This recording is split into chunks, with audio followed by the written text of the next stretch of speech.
Lo mejor de las 2 primeras temporadas en El Poder de la Palabra.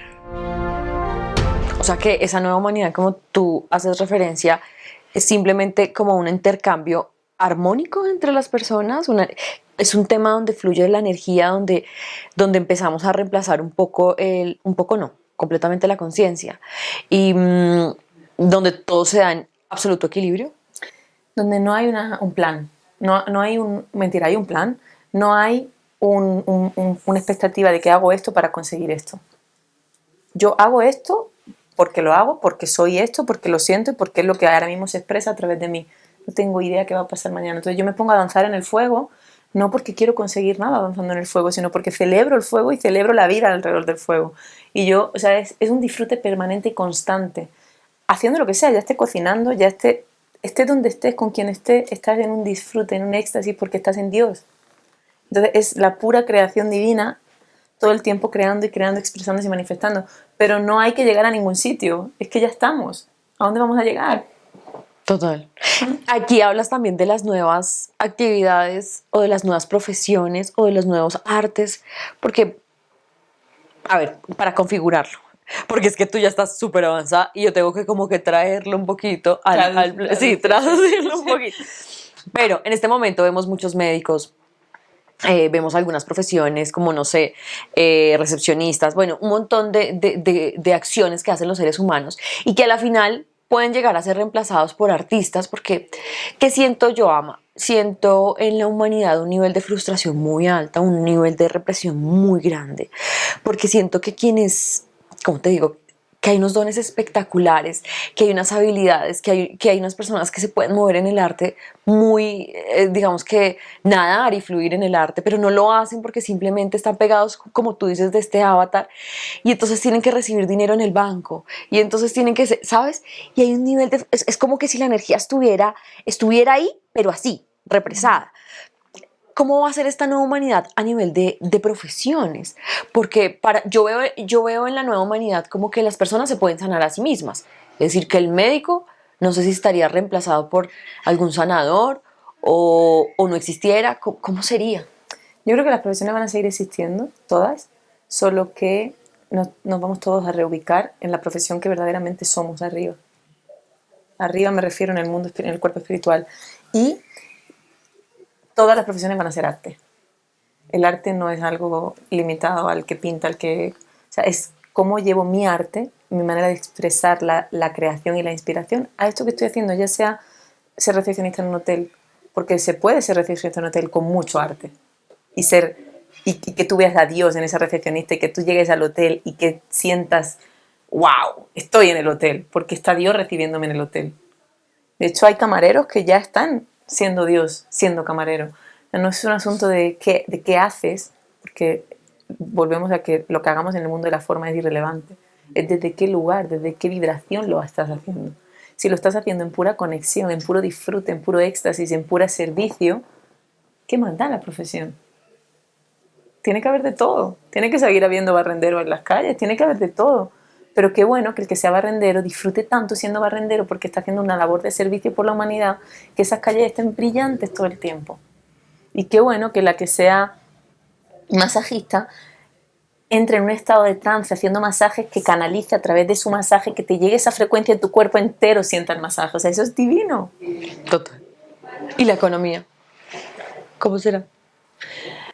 Bueno, la economía, yo veo que hay muchas fases, hay varias fases y va a ser un proceso, el más lento de todos porque es donde más miedo hay. La matriz está atascada en la economía, la matriz se sustenta en la economía.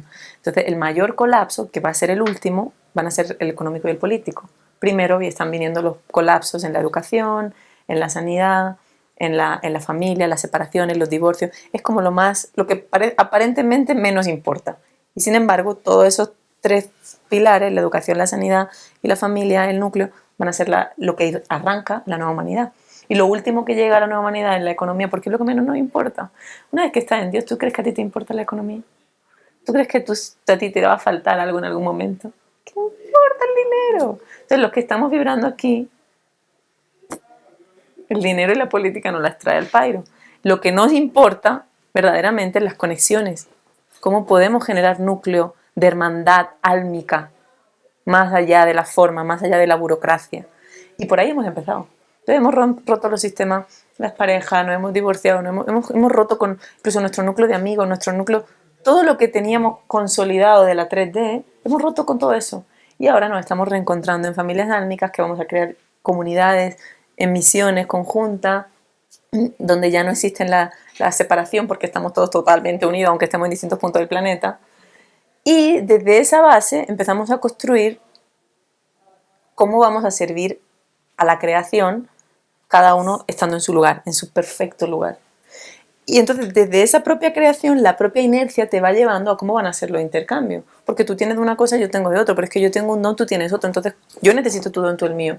¿Qué más me da si eres tú quien pone el hotel y yo quien pongo el dinero, o que sea al revés? Si es que los dos necesitamos de los dos recursos para acceder. ¿Cuál es esa pasión y ese gusto al ponerte al servicio de los demás? La verdad no lo sé, no, simplemente es, no sé, es mi manera de ser. No es como que haya nada planeado, como, o sea, cuando yo veo una situación, generalmente, que fue lo que pasó en la pandemia con el proyecto de Salva un Emprendedor, simplemente me pongo a hacerlo, es decir, no hay una planeación. De hecho, trato de decirle mucho a los jóvenes hoy en día, y lo hago mucho en mis conferencias y todo, digo, oigan, pero ayuden a la gente. Muchas personas no ponen atención y digo, pero es que ayudar a la gente hasta es un buen negocio. Es la realidad. ¿Por qué? Porque cuando tú estás aportando a que los demás puedan ser más grandes, a que los demás le des soluciones a algunas cosas que necesitan en su vida, los hagas mucho más prósperos, a la vez también tú vas a tener personas que siempre te van a estar apoyando a ti de una u otra manera. Y mucho más allá de eso, es una de las bases del mercado como tal. Es decir, tú no puedes pasar toda la vida pensando en yo quiero montar esto, yo quiero ser más exitoso, yo quiero tener más dinero, yo quiero tener mejor a mi familia. Y siempre le digo a la gente, ese chip hay que cambiarlo por qué necesita el otro, de qué manera yo te ayudo a crecer, de qué manera yo te impulso para que cada día sea más exitoso. Eso tiene una base muy real. La gente no te va a comprar lo que tú le quieres vender. La gente te va a comprar lo que necesita para ser feliz. Esto es hasta en el mundo de los negocios. Tú tienes que pensar primero en el otro. Eso es lo que se llama la bondad de los negocios, y no es básicamente que tengas que regalarlo todo ni nada, sino primero vas a pensar en el otro. Si tú quieres un negocio y una vida realmente fuerte, que tú puedas decir va a ser sólida aquí en adelante, que vas a tener un negocio de largo aliento, tu primera pregunta siempre debe ser es ¿cómo yo le soluciono alguna cosa que las demás personas necesiten? Cuando tú das solución a las cosas de los demás, inmediatamente tienes clientes, esa es la realidad. Entonces fíjate que esto tiene un trasfondo muy real. Yo digo que esto viene de mis padres, seguramente mi padre fue el presidente de Azoparte y toda su vida fue básicamente eso, tratar de una u otra manera servir a las demás personas.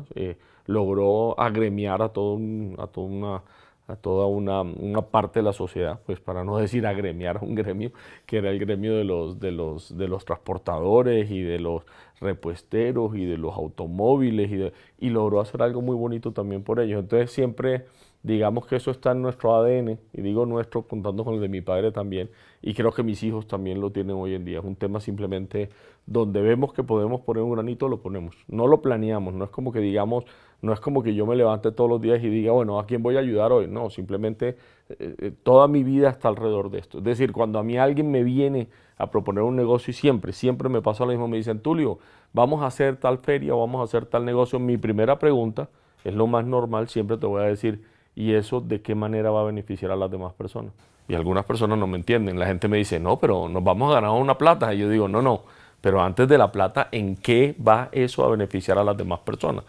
Muy sencillo, cuando la primera motivación de cualquier empresa o tuya o lo que sea, cuando la primera motivación es el dinero, estás destinado al fracaso. Cuando la primera motivación es ayudar a las demás personas, es lograr un impacto en las demás personas, luego el dinero va a llegar. Al ritmo que le toques va a bailar, esa va a ser la realidad. Entonces siempre le digo diciendo a los emprendedores, a la gente, a los negociantes es, pon primero a las otras personas antes que tu propio beneficio, y ahí es donde va a empezar esta rueda a funcionarte de una manera muy distinta. Pero como te digo, no es algo planeado, simplemente es algo que yo ya tengo en mi cabeza. Siempre mi pregunta es, ¿cómo te ayudo? Cuando yo salgo, me descubro como adolescente, como gay, fue muy difícil porque en ese preciso momento estaba el VIH saliendo y estaba el estigma de que solo le daba a la gente gay. Yo desde los 13 años sentí que las cosas eran diferentes. Ya no, voy a aceptar lo que soy y voy a ser feliz como soy. También ya se estaba dando cuenta que yo venía diferente. Yo me acuerdo que en ese momento mi mamá apostó por mí. Me siento tranquilo como estoy. Me siento tranquilo solo. La primera vez que yo entré a un sitio gay en mi vida, era como sentir que no estoy solo. Hay más gente como yo. Mi papá abandonó el hogar cuando tenía 12 años y mi mamá comenzó problemas de salud, vainas, depresiones. Mi mamá éramos ella y yo, solitas en la casa. Llegó una situación difícil a la casa, no había a veces alimento, lo que sea. Y yo comencé siendo corista a mis 14 años de Fabián Corrales.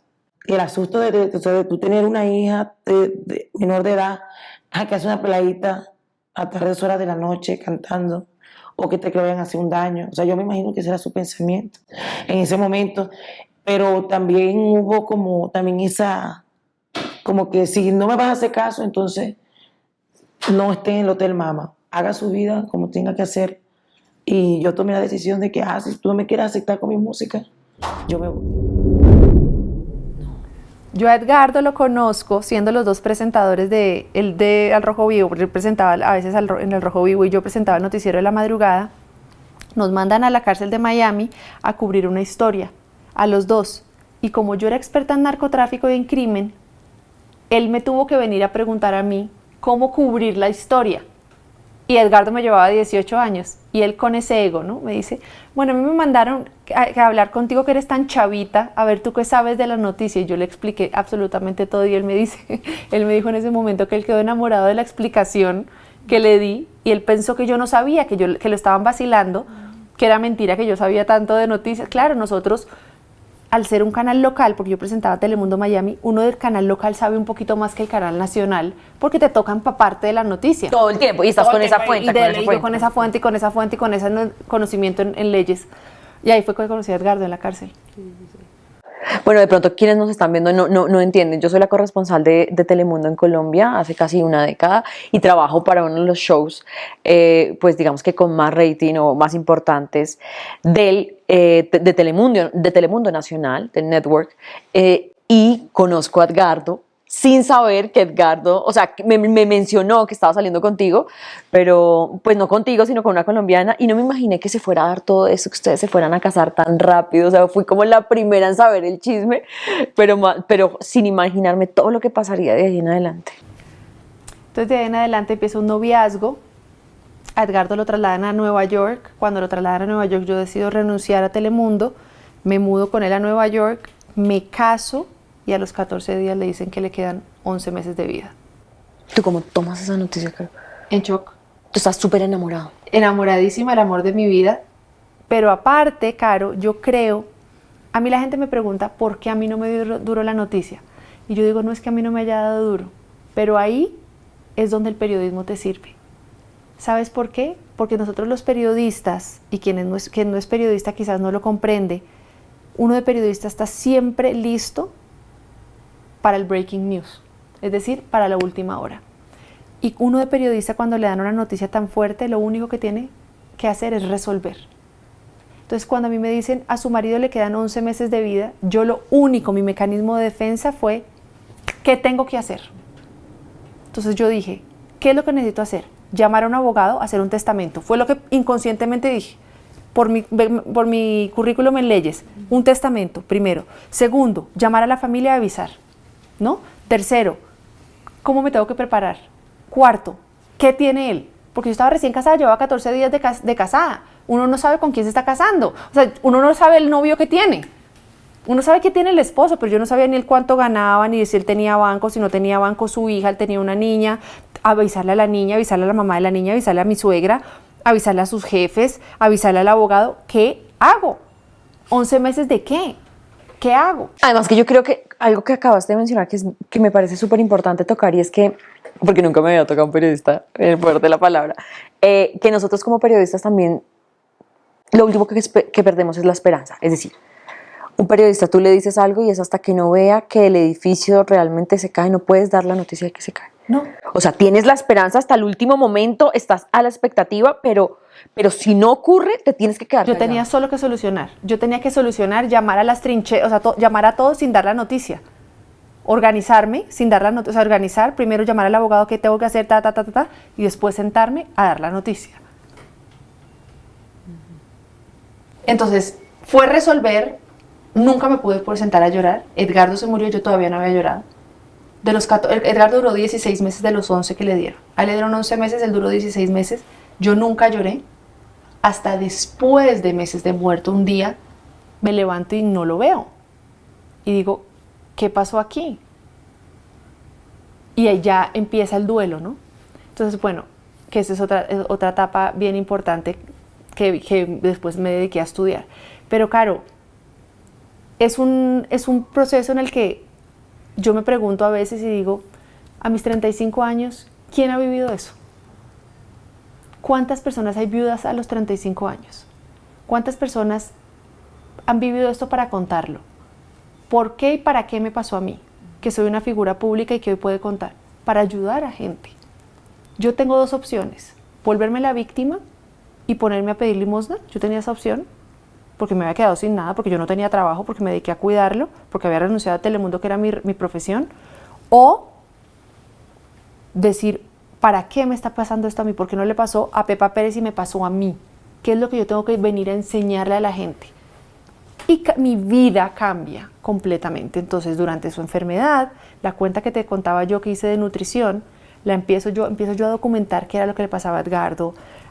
Se une la pandemia, empiezo a hacer live sobre cáncer, leo sobre cáncer, empiezo a documentar cómo comer con el cáncer, todo. Y como la gente de la pandemia no tenía nada más que hacer que mirar redes sociales, la cuenta empieza a crecer, 500,000, 600,000, 700,000, hoy tiene 800,000 seguidores y se vuelve como un canal de televisión esa cuenta.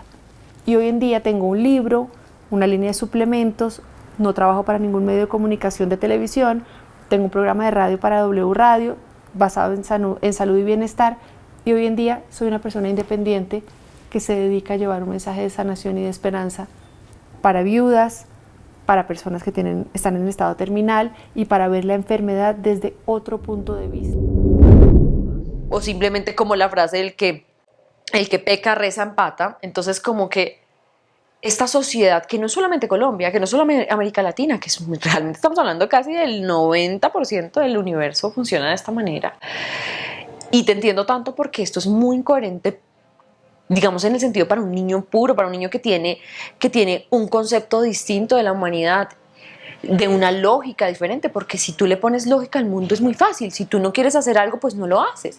Si a ti te han dicho que robar es malo o simplemente tú consideras que no le debes quitar un objeto a alguien, pues ¿para qué lo haces? Sin embargo, la gente sabiéndolo lo hace. Lo que pasa es que como nosotros en la mayoría aprendemos de lo que vemos, nos enseñaron a ser incoherentes y creemos que esa es la forma de vivir. Tus papás te han enseñado, nuestros papás nos decían te amo, pero nos castigaban con correa, ¿sabes?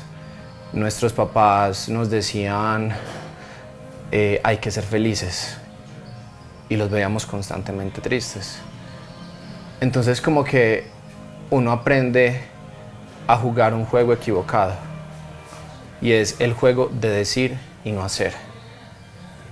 Y cuando tú caes en ese agujero profundo, no hay nada, porque yo lo que entendí, yo me acuerdo que estaba en la universidad y una profesora que era súper amiga y yo entendí por qué la gente sufre. Me decía, ¿por qué?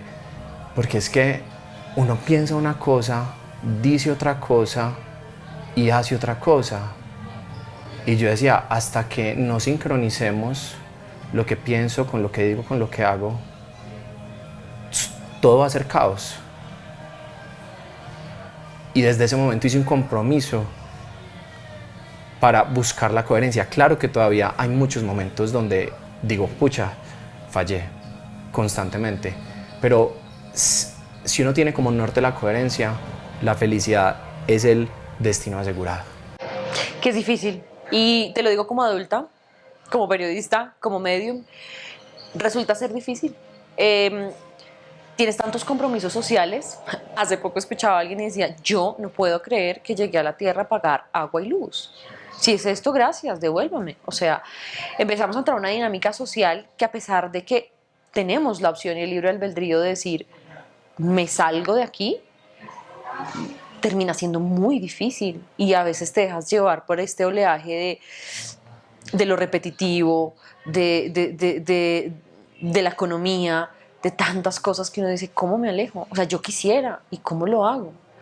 Y eso resulta ser muy admirable de tu parte, porque tuviste el valor desde mucho antes de incluirte como en este revuelco de voy, trabajo, pago, otra vez voy, no sé qué, ¿sabes? Porque empezamos a jugar el juego de la rata, que no terminamos nunca.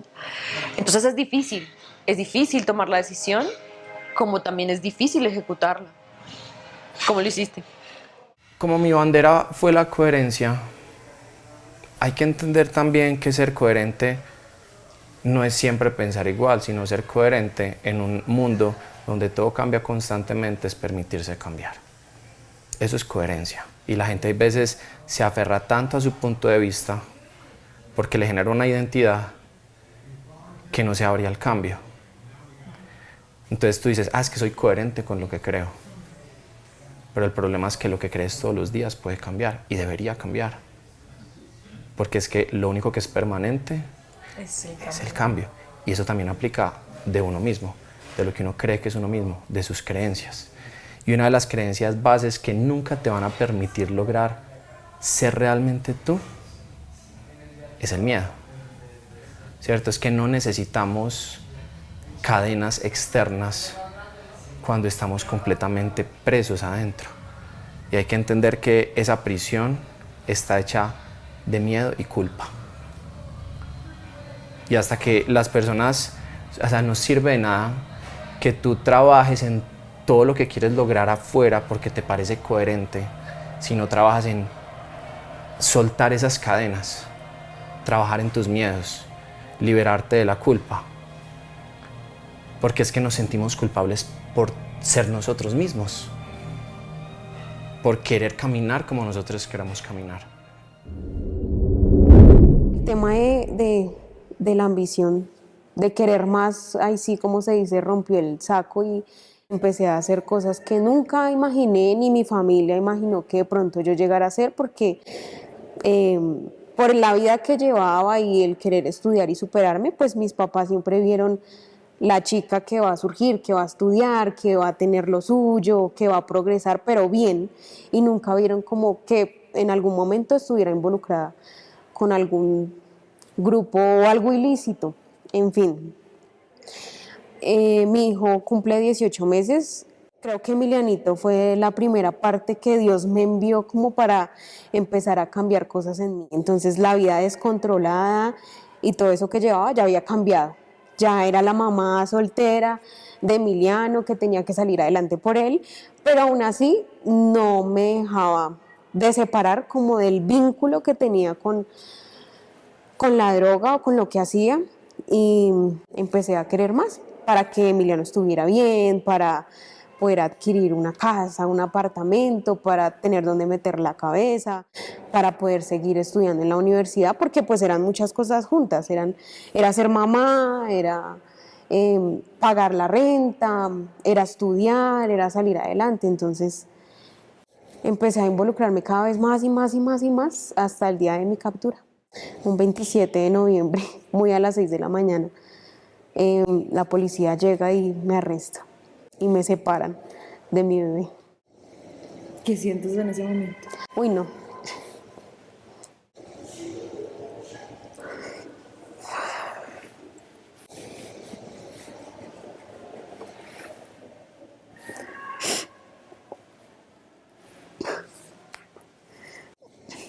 Fue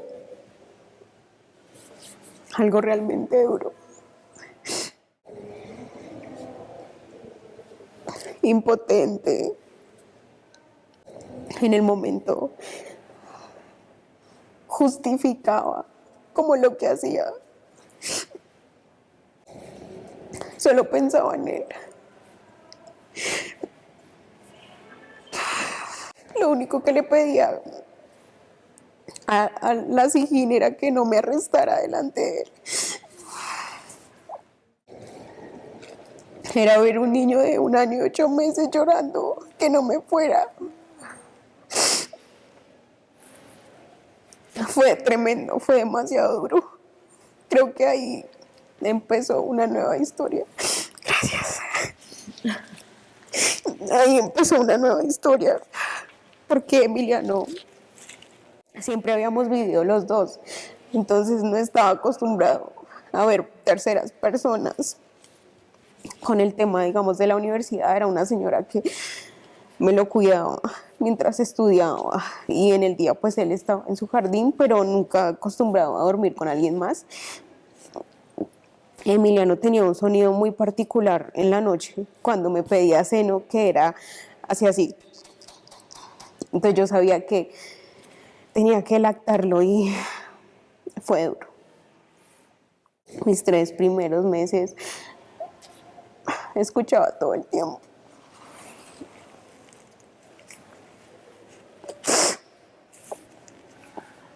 Dios lo hace todo tan perfecto.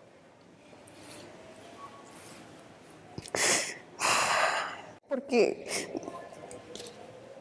ahí empecé a agradecerle a Dios, o sea, cómo funciona todo.